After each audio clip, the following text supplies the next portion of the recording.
Awesome. So everyone, welcome. I'm Tara McCarthy. I am the Director of National Events. This is our Amateur Road National Championship COVID Protocol meeting.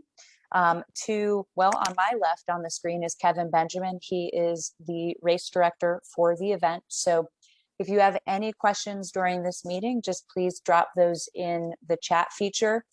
We did disable participant to participant chat. Just again, we have just underneath 100 people registered for this, and we just want to be able to make sure that we can see all of the questions coming in. That way we can address all of the questions.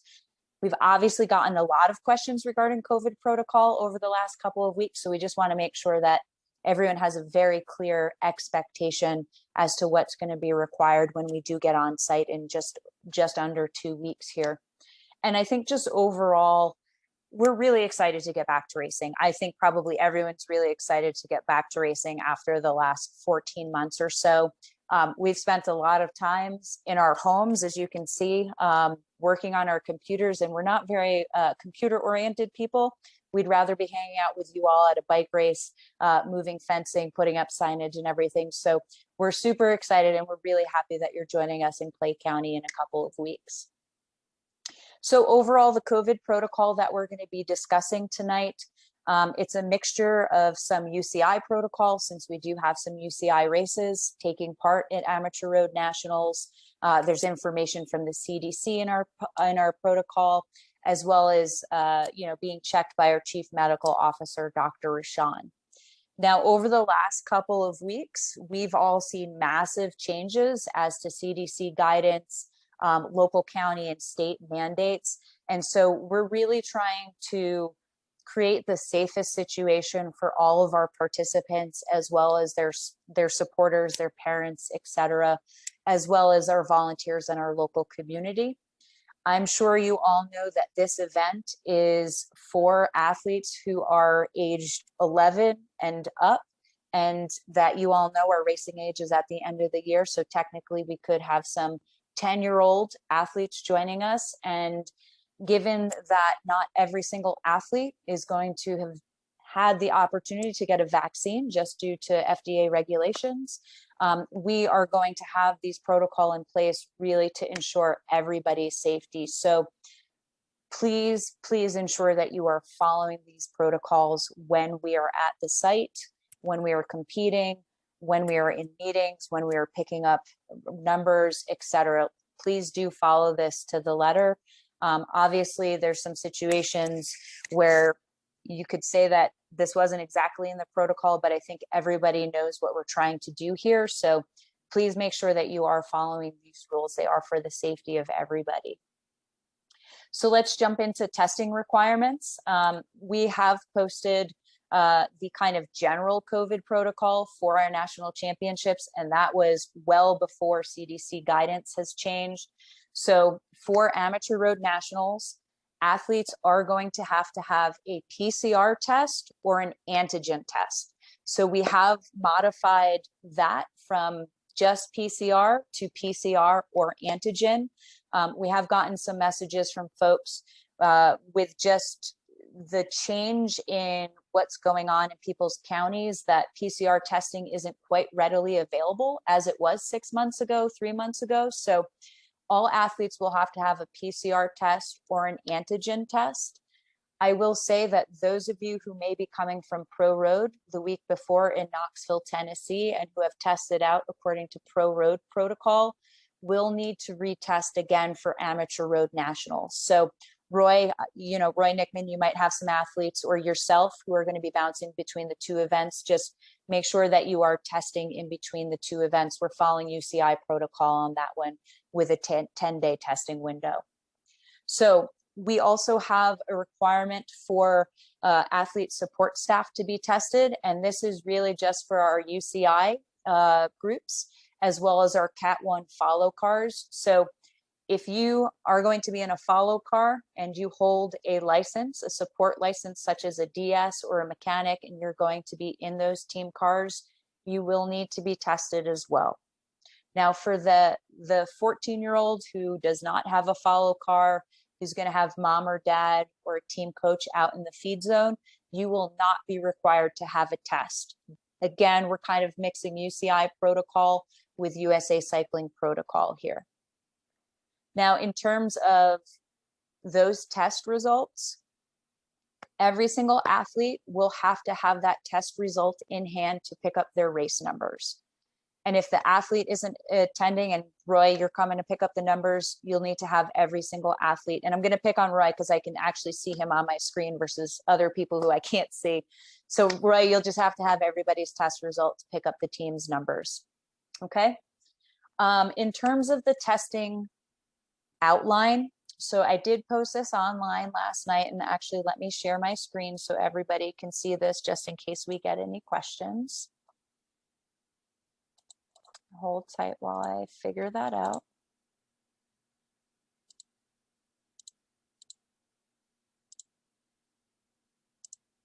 Okay. Can everyone see it's a PDF? Can everyone see that? Matthew, if you could maybe nod your head for me since everyone's muted.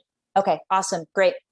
So we are doing COVID tests must be within 72 hours of the athlete's first packet pickup. So if your athlete is just racing the time trial and picking up the numbers on Wednesday during registration/packet pickup, the athlete and that team staff will have the opportunity to test on Sunday, Monday, and Tuesday. Now that test result, again, going by our UCI protocol, is good for the entire length of the event. So for instance, if your athlete is doing the time trial, the road race, and the criterium, the athlete just needs to test once during the entire event period. Now, if your athlete is just doing the road race and picking up on Thursday, that Sunday testing day drops off and you have Monday, Tuesday, Wednesday. If the athlete's picking up their number on Saturday for Saturday's road race, again, you're just going to shift 3 days in front of that registration date. So then that would mean they would have to test Friday, Thursday, or Wednesday. Now, again, PCR or antigen test, you can use whatever provider you want. Just make sure that that result does come to registration/packet pickup. And Kevin, just jump in if anybody has any questions while I'm going through this. This is, again, available. Yep, go ahead, Kevin. I don't see anybody. I don't have a chat, so I don't see chat on my side. Okay, gotcha. So I'm going to stop sharing just so I can see my tools. And this is available on the Amateur Road website, just for everyone's knowledge.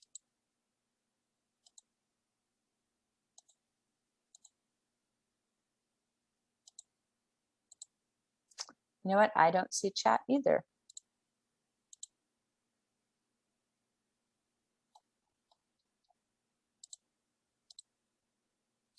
All right, well, if anyone has a question about the testing windows, go ahead and unmute yourself and ask us, since we cannot find the chat function at the bottom here.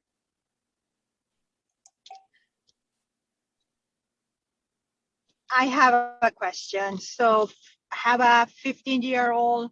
We are arriving in the area on Sunday, which means that he will have to be tested if we are picking up on Wednesday, starting that Sunday, so we can take the test with us.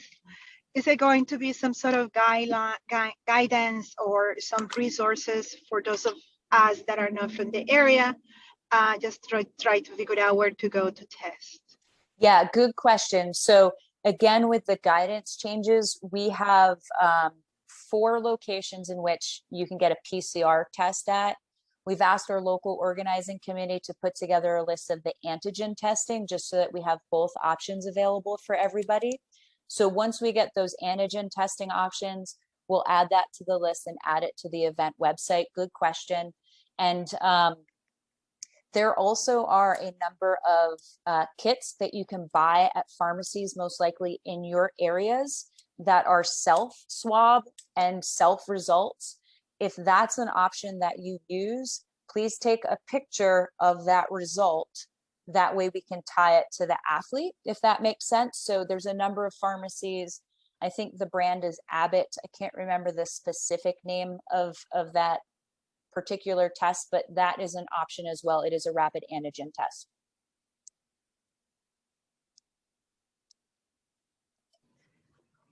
have a question. If my son is racing on the 24th, I believe that is time trial. So that means he would probably be picking up his packet on the 23rd. And so he should be able to test on Sunday, the 20th. Do I have to actually count the hours from packet pickup to be exactly 72 hours, or it's complicated with the time change?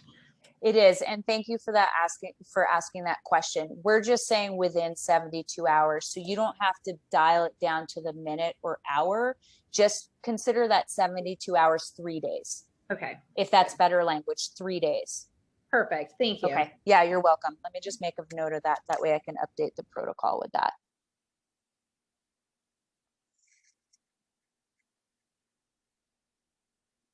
Okay.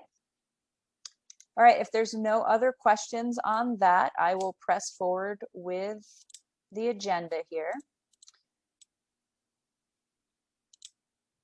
Okay, so in the unlikely and hopefully not scenario that someone ends up testing positive and you are already in Clay County, we're going to have an email address for you to reach out to.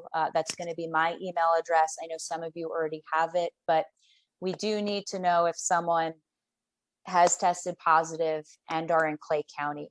Our hope with this 3 days before testing is that folks get results before they even get on site. But of course, there is a scenario in which someone could test positive. So we'll have that in the protocol as it goes on the website too, but that is a must, absolutely.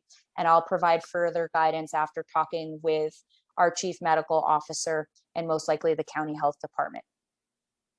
All right, moving on to mask requirements. Again, going back to the fact that not every rider at this event is going to have had the opportunity to get vaccinated. We are on a mask mandate for this event. So all riders are going to have to wear a mask. All staff are going to have to wear a mask. And so let me give you like the specific parameters for that. If an athlete is warming up in the parking area, the athlete needs to be masked. When the athlete approaches the start line, they need to be masked. Our officiating staff will give the clearance for the athlete starting as to when they can remove their masks prior to competition. The athletes do not have to wear a mask during competition, but we're going to just try and shorten the window in which people are around other people without masks on. So again, riders, staff will have to wear a mask. This includes in the feed zone. It includes in team cars or follow cars. And it includes during packet pickup registration and during any meetings that we do have as part of the event. So Caravan drivers training has to be masked. Drivers meeting has to be masked. All of our staff are going to be wearing masks, potentially with the exception of our announcers, just because there's some verbal communication that needs to be very clear across the microphone. But again, that's our mask mandate. Our staff's going to be following it. We do expect all riders, staff, parents, support people to also follow that. All right, some general requirements. You all are super familiar with these.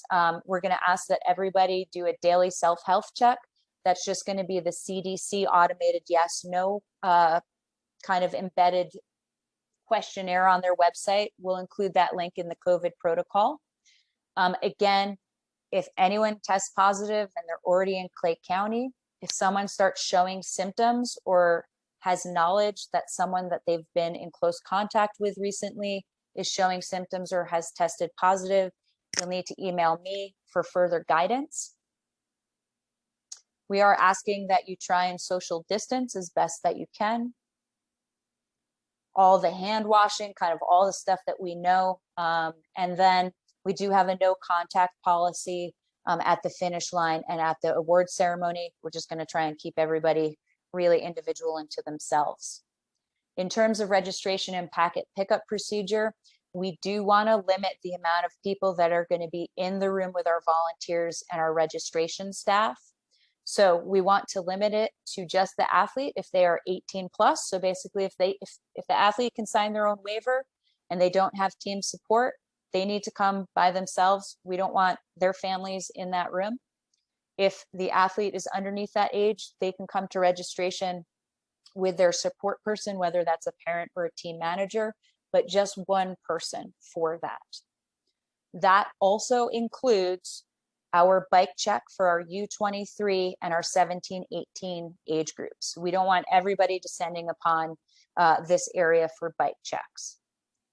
We talked about start procedure, but I'll just let you know some details. There will be trash cans available for athletes to discard their masks. We talked about what the official will give them the allowance to remove their masks. In terms of feed zone, we talked about everyone does need to be masked in those areas. In terms of the finish procedure, we typically don't like folks jumping into the finish area once their riders do enter there. If that does happen, it's just going to be one person per athlete per team in that area. Okay, I know that it's really exciting when folks finish. We don't really want to clog up the finish area. We have races going on all day, but if someone is going to be there, has to attend an athlete, it's going to be pretty hot down there. So again, Roy, I'm going to pick on you because I can see you, but if you need to address one of your athletes because they're about to keel over, just make sure it's just you. It's not everybody else from the team, okay? In terms of our results procedure, we're actually going to do away with our results board. We're going to have a results board, but it'll include a QR code, which will bounce you to the results online. Okay. We're also going to ask, we'll have a form that goes out to all of the registered participants to gather updated and current email addresses. That way we can email the results to all of the athletes or team management or support staff, just to make sure everyone is aware of when those results have been posted. Now we're still going through the protest procedure. We've been toying with a QR code plus a form to alert us if there is a protest or in person. We're still talking to our officiating staff on this, so we'll let you know when we know what the answer to that is going to be. In terms of anti-doping procedure, if your athlete or the athlete gets selected for anti-doping, make sure that they're wearing a mask. We'll have extra masks at the finish line. If that's grab the athlete and they go to USADA, we'll have masks available for the athlete to throw on since they could have possibly discarded theirs. All right, awards procedure. We're asking for one person per athlete in the awards area. Again, we're just trying to prevent that congestion outside of the bike race. Anybody in that area needs to be masked, whether it's the athlete or the one person per athlete in the awards area. Obviously, we'll have an official photographer on site. And so if you do need photos, because let's say a family member wasn't with their child during the race and they podiumed, we can send out the official photographer's email address for you to contact them about photos. Again, we're going to do a no contact policy. We'll have the podium blocks separated out just to create some spacing between athletes. Okay, tech guide. So tech guide, we are working feverishly on this. We are hoping to have this published digitally by next Tuesday, the 15th. That's going to be our drop dead date on that. We're going to try and beat that, but just to let you know, Tuesday, the 15th. The COVID protocol will be published in the technical guide. Some of these other pieces like that testing window, who to contact, I'll try and get that in there, but that might just be separate documents on the event website. So just, we've talked about it. This will be recorded. You should have all the information. I will now open it up to any questions regarding COVID protocol, and then I'm going to talk some specific event details.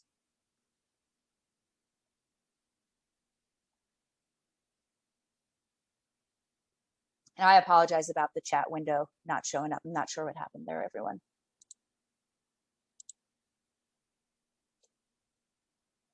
Okay, we'll move on.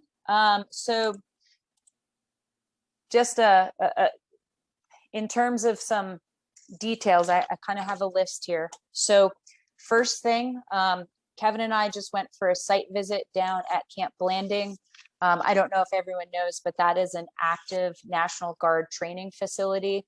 And being that it is National Guard, it does also, the base allows its training facilities to be used by our military, by the FBI, by a number of groups that need those types of facilities to train. And while we were down there on a site visit, due to COVID regulations in another state, a training had been scheduled during road race days, and it has required a change to both of our road race courses. Now, I will say the changes, they're relatively minute. The 18.9 km course is going to go to 19.6, and then the 7K shorter course is going to go to 8K. Now, I will post these. I'll actually make public, I'll make public these courses on the Ride with GPS page, which you can access on the event page. But just to let you know, they're going to have this March thing going on. And so we had to reroute around where the military is going to be using the facility. Now, this does also mean we will have feed zone location changes. So the feed zone will no longer be on 230 and Treat. It'll actually be closer to the start finish line for both races. And we'll have those posted in the updated maps. We just got those back from our map maker today. So those will be updated in the tech guide, so you all have access to those. So some overall things that are pretty important before you get on site. Number one, follow the directions in the tech guide. Since we are on an active training base, they will not let you in the main gate. So if you just Google Camp Blanding and it's driving you to the main gate, you're going to get turned around. So follow the directions in the tech guide. And I believe, Kevin, if you can just confirm with a nod of your head, we do have the GPS coordinates in the tech guide that lead you directly to start finish. Yes. So follow the directions or the GPS coordinates in the tech guide. Do not follow your own GPS kind of smartphone, Garmin, whatever other system you use. This is ultra important when we're talking about the TT parking area. You may be routed around the base, and then you're going to get stuck at a gate inside the base. And then you're going to have to route all the way back around, potentially causing yourself up to an hour of drive time. It is super critical given that TT has very specific start times, and I don't want anyone stressed out on Thursday morning. So please follow the directions in the tech guide. Kevin, what were you going to say on this point? So just to be clear, the tech guide has a hyperlink that says directions, and it'll be a blue hyperlink in the tech guide on the digital version, and you just click on that and it will take you to the PPO for each race, exactly where you need to go. And it would tell you the GPS codes also, but it won't be listed as GPS. Got it. Thanks, Kevin. Okay, next on my list here, weather prep. It's going to be hot. It was super hot when we were just there yesterday. So just please make sure that you are prepped for hot weather, cold fluids, ice, all that good stuff. We've already talked with our medical team about hot weather protocol, heat stroke, heat exhaustion. So we're preparing for it. So please make sure that you all are preparing for it. We will have neutral feed on course for the long course, not the short course, but for the long course. So in case someone misses a bottle, there will be opportunities to be fed, or if someone doesn't bring a support staff, we will have that available. Next up, just being that we're in Florida, they can get thunderstorms, they can get heavy rain. So please make sure you read our severe weather guidelines in the tech guide. We will obviously alert folks via email, via our social media, if their schedule changes due to bad weather. We'll obviously use our staff on site to alert anybody if anything needs to change, but please do read through that just to become familiar as to what some of those changes could be.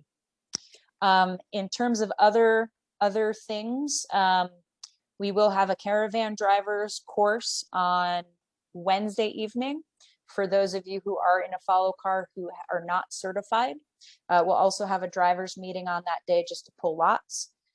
Please make sure that your athletes, whether they're registered or have not yet registered, do have a UCI ID. That is critical as to specifically our UCI races in which we have to submit data ride information to the UCI, as well as confirming the date of birth and citizenship for our younger folks. I think that's been my list. Kevin, what did I miss, or what might you have to add? Nothing. We're sorry for the course change. We'll just to give a little bit of feedback. It won't change very much, other than there are about 6 more turns before you get to the finish line. But the finish line is actually on a nicer, wider stretch of road and better quality road. So logistically, it is actually a better course, although it did change as of yesterday. So the road race course is the biggest one, and the under 15 course is literally the same thing, just a different square with a few more turns on it. So it is a little more technical than the first course, but probably a nicer course for everyone. So again, please bear with us. We were ready to put the tech guide out, and now we're back to doing maps. So we will have that out by Tuesday or Wednesday at the latest. All right, any other questions before we close this meeting out?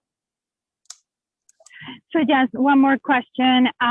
Is there, given that it's a military installation, is there access for course recognition before Wednesday or before the race?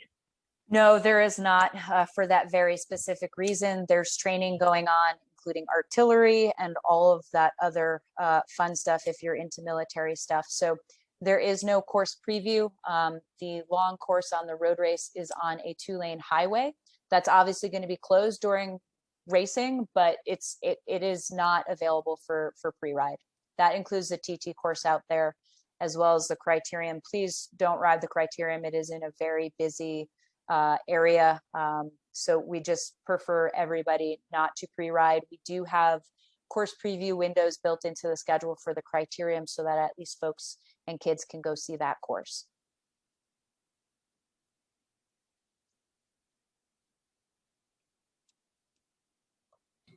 I have a question. Will, I guess, family members, my whole family is going because my son is riding, will the siblings and my husband be able to come in to the courses? Yeah. to the event, yes. Yeah, so the PPO, or the point of obligatory passage, as they would say, so the GPS directions, if you click on directions, it will take you to the point where the signage for event parking will start. And then just follow the event parking. Everyone will be allowed in that way. So if you're just a spectator, you can come in that way, or a volunteer or a racer team can come in that way. But since it is military base, that is the only way in and out.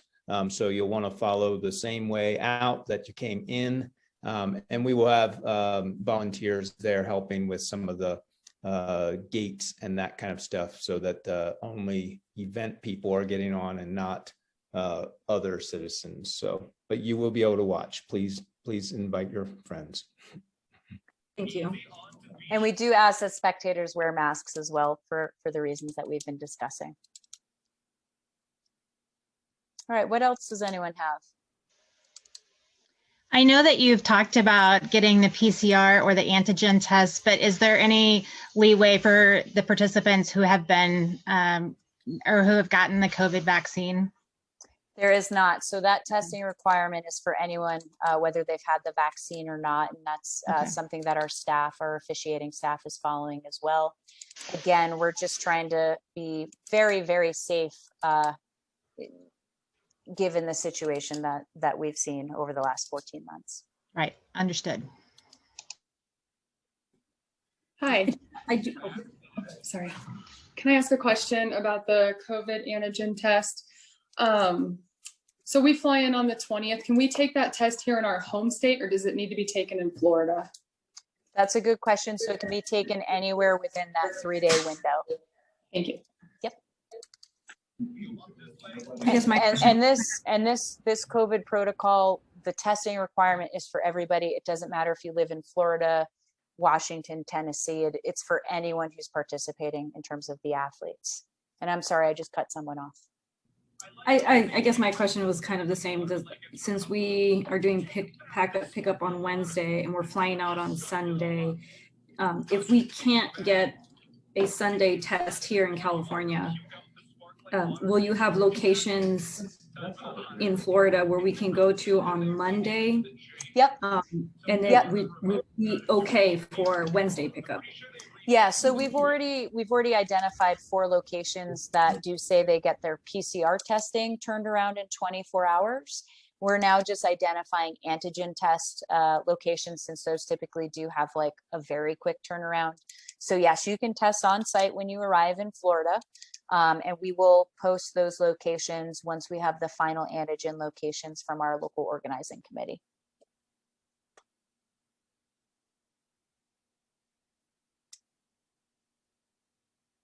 Okay, well, thank you, everybody. Like we've talked, we'll get the technical guide up next week. I will literally hang up with all of you and then make the new course maps public.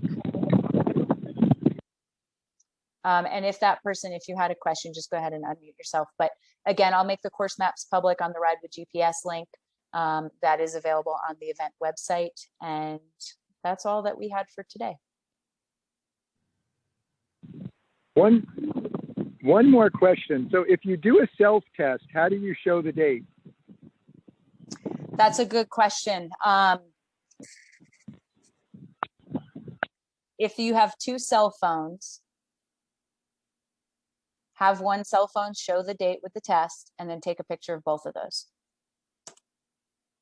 Will a newspaper work? What's that? Will a newspaper work? Sure. Not that anybody reads newspapers anymore, but we're a bunch of old men sitting over here thinking about the newspaper, you know, the old proof of life. Yeah, and if you have any other questions like that, just let us know and we can kind of sort through those details. Perfect. Thank you. Yep, you're welcome.